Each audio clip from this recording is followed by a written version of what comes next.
சேலை கட்டும் பெண்ணுக்கு ஒரு வாசம் உண்டு, கண்டதுண்டா?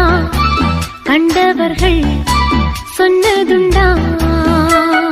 சேலை கட்டும் பெண்ணுக்கு ஒரு வாசம் உண்டு, கண்டு கொண்டே கண்களுக்குள் பள்ளி கொண்டே.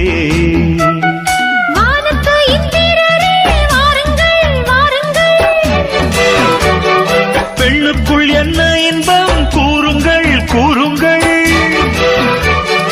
இதுபோல் இதமோ சுகமோ உலகத்தில் இல்லை. இவளின் குணமோ மனமோ மலருக்குள் இல்லை. சேலை கட்டும் பெண்ணுக்கு ஒரு வாசம் உண்டு, கண்டதுண்டா? கண்டவர்கள் சொன்னதுண்டா?